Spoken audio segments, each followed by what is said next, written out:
right, our final speaker of the night, Anthony St. Pierre, come on up. So Anthony is a field director for Turning Point USA. He has some great information to fill us in on what's going on with that group.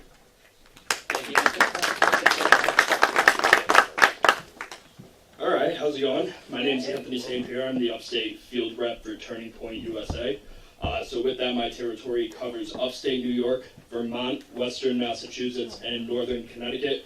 We do have a rep for New Hampshire. She just couldn't make it tonight, so I get to fill in. Sorry for bringing the bad weather with me. If you guys don't know what Turning Point USA is, it is the largest and fastest growing youth conservative movement in the entire country. Charlie Kirk, that's usually the light bulb goes off. Everybody knows who that is. He started the organization in 2012 following President Obama's second re-election. Well, only re-election. We're not going to count 2020. Sorry, personal opinion. No, so with that, he had seen that there wasn't really an effort with the youth and conservative values. So from there, he built up. We just celebrated our 13-year anniversary yesterday, which is super exciting. But since that time, too, we've been on 3,500 high school and colleges throughout the nation. We actually just broke records as of, May 9th. We have 2,000 plus active chapters nationwide. So we want to continue to see that growth, progress, not regress, grow in the grassroots movement, and see really a chapter on every high school and college. Even going past that, too, within our community, growing the movement. So as part of that, our mission goes like this. We want to identify, educate, empower, organize and mobilize, I put those two together, and register. I have just enough fingers to tell you those. So the way we do it this way is identifying students. So identifying people who support conservative values. In case we don't know this, New England is not a bastion of conservative values. So we're kind of, digging our way out of the hole to begin with. The way I do it is this. A lot of people don't know where their beliefs align, or they think they're just one way. I go have open-minded conversations with students, okay? So by educating them, I want to identify those who are like-minded, but also those who are open-minded. Those who actually want to have a civil conversation in society today, those who aren't closed-minded and just have their one view. By doing that, we can teach students and even community members that a lot of the beliefs we have, they can agree with. I think we can all agree in this room right now that we are way too polarized politically. And that doesn't have to do with this last election cycle. This goes decades back. We're at a point in time where everyone feels like they're A or B. So by us coming in just with the ideological framework, we want to take these people and humanize each other. Not sit there and be like, you're a Democrat, you're a Republican. We have to stop looking at each other that way in the way we vote, because we're never going to get anywhere, have no common ground. So by doing this, we bring more people together. Those who understand, well, I do support free speech. I do support limited government. I do support fiscal responsibility and government efficiency when they actually want to be efficient. But by doing that, we can grow the movement and then actually effectuate change. So with that, we've continued to break records every semester. My territory, going from the fall to the spring, we had brought in over 3,100 students. So that's just one academic year. And I am one person, and we have 95 colleges in my territory. We want to get that number to continue growing every semester, continue to break records. And it doesn't just happen on a college campus. It happens in rooms like this. The way we spread a grassroots movement is by getting local. So instead of being stuck on a college campus promoting free speech, why don't we do it with our community members? Okay, I've had way too many groups out in areas such as New York, where it's 5 separate nonprofits doing the same thing. In this example, it was election integrity. Fantastic. Do you want to know how many of those groups came together and collaborated? 0, exactly. 0. But they all had the same mission. Groups within our community have the same mission and the same values that Turning Point USA has. So why aren't we working together? This is how we do it, and here's how I can tell you how we do it. Everyone in this room, realistically, knows someone who is either at high school or in college. Am I wrong? There we go. This young lady here, we need her to be a leader in one of our chapters in the future, because I see nobody in my area doing that, so good for you. But by doing that, you take one field rep and you now have just multiplied it by, I believe there's about 34 people in this room right now. That is 34 more people who can go have conversations and be like, you know what? I know that Johnny goes to this school. I know actually Jane goes to Dartmouth. They feel the same way as us. Why don't we connect them with the Turning Point rep and see if they can get a group there? This is how we build and grow together, okay? And you are going to inspire more students on campus by doing this to now get involved in their local GOPs or other grassroots organizations to change their community. The way we look at it in New England, unfortunately, is, it's a lot of liberals, it's a losing battle. Well, just thinking with that mentality, we will go nowhere. We won't. You've already set it in place that there will be no change. The way I look at it is an uphill battle, an extremely steep hill by every means, but one that we can win. And it starts in rooms like this, where we build. Start winning local elections, because in all reality, the way you effectuate change politically right now, starting locally and building up.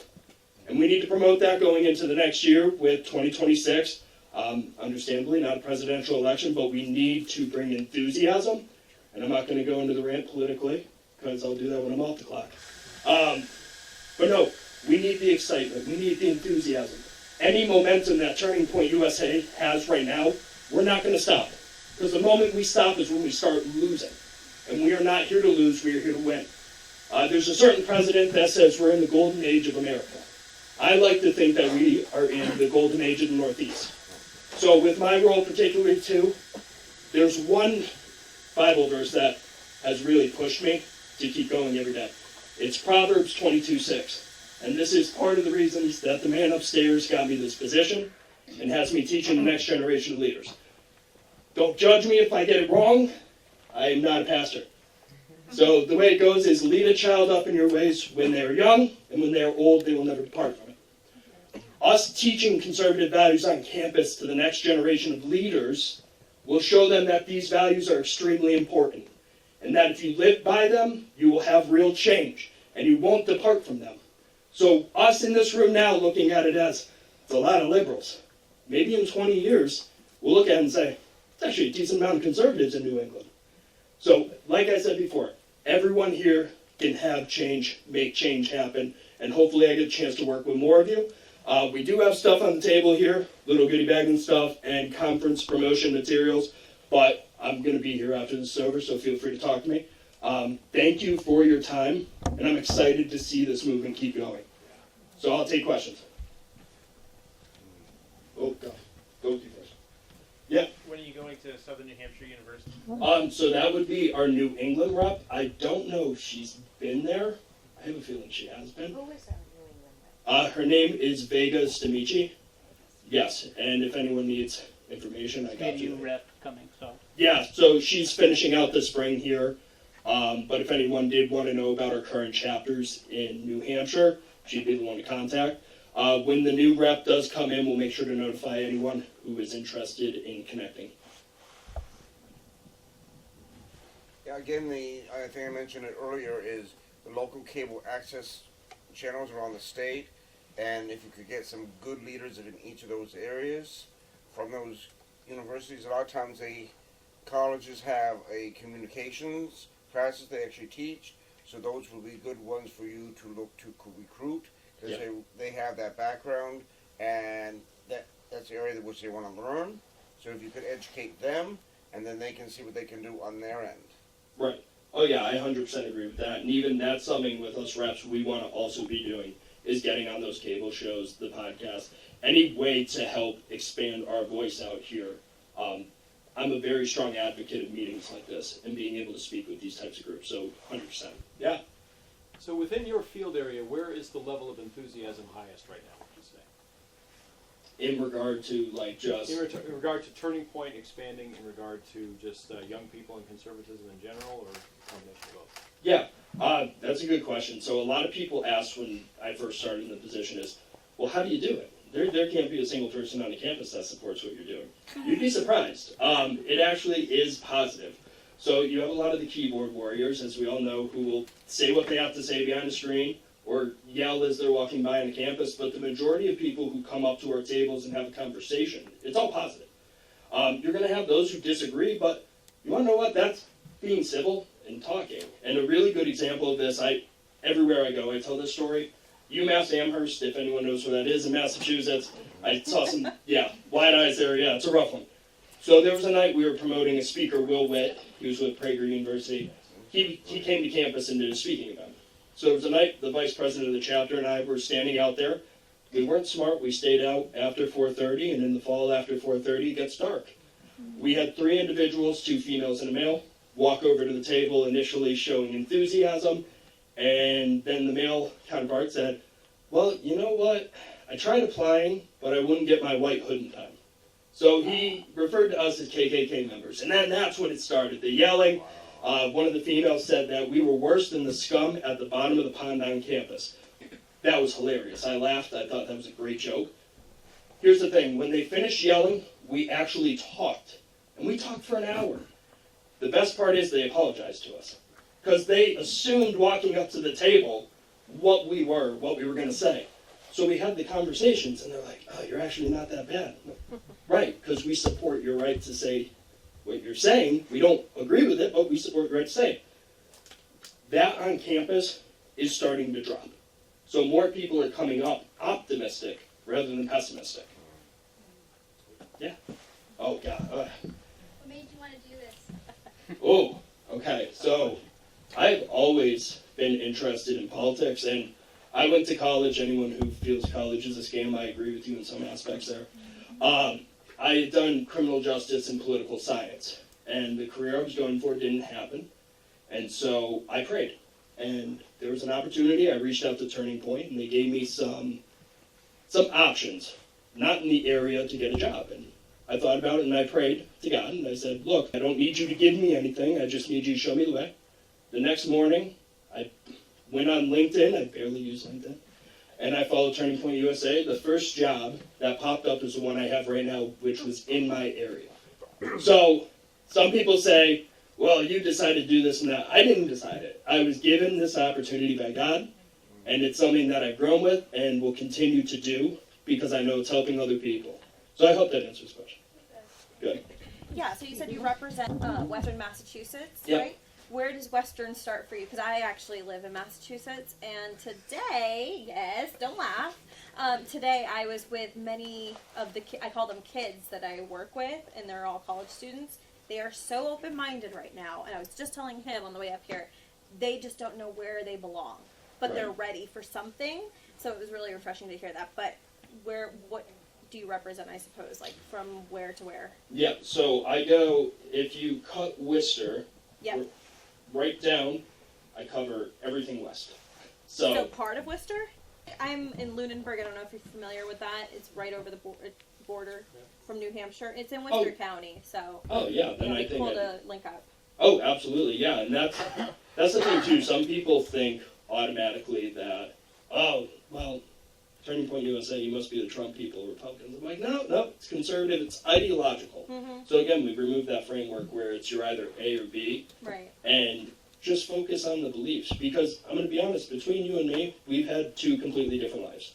I've never lived a day in your shoes, so your experiences shaped your beliefs, and that's how I approach it with my students on campus is, okay, well, let's talk about this topic and how you see it, because your beliefs are caused by something. So, yeah. I'm just seeing like a huge amount, like the shift, it's shifting, and these kids are open. They really are. You know, they don't, like a lot of them are rejecting the Democratic point of view because, like, for instance, actually a high school student told me that, you know, that they brought like, the teachers were bringing their dogs the day that Trump was elected, and had a little box to talk about your emotions, and they're like, what are they doing? Like, this is really weird. And I'm like, it is? And that opened up a lot more conversation. So these kids are like, they're starving for something more, and they're very open. Which is nice to It's see. huge, especially in Massachusetts. It's like, but people don't realize that. They kind of just like throw us to the wayside because they think it's just total liberal, but I think there's a lot of hope. Right, and Yeah. it starts with taking the negativity out of conservative, because Yep. half of them don't know what it means. Yeah, when they find out that I voted for Trump, they're like, what? No, it's, you know, but Oh yeah. Yeah. No, there's definitely potential for Mass. yeah, And I think so. UMass was one of the schools that canceled after the election. Oh, yeah. It was a ghost town. Yeah. I just want to one up you. You said you went to, what was it? where they yelled at you. UMass Amherst. Yeah. So that's like the most liberal town in America, I think. Oh, One yeah. of them. I was working for Kennedy at the time, and I got spit on there. So yeah, they're pretty brutal, but you know. And they're the ones who claim to be tolerant. Yes, very tolerant. It's awful. We're changing it. Any other questions? Yeah, you want to promote this? Oh yeah, I will. After her question, I will. So you mentioned the college students. I saw on the website they're having in Texas the women's group. It's not college student, and then there's a Florida Turning Point USA. Is there anything like that for adults that you handle in the district or the Are you area? two in cahoots or something? 'Cause No, that's- I mean, No, I just just, joking. oh, is that what it was? Oh, so, Well, yeah. well, because I thought to fly down to Texas, I mean, it's in 2 weeks, and I was looking at the other one, but when I Yeah. saw you on the flyer, I thought I wanted to come and hear part of what you had to Oh, yeah. offer. And the Yeah. college stuff is great and all, but if you Yeah. don't want to do that and you wanted to do my age. So, It's just a number. You are always welcome at anything. oh, no, we that's have. right. I thought like, if I showed up. No, so the two conferences that she's talking about is our Young Women's Leadership Summit.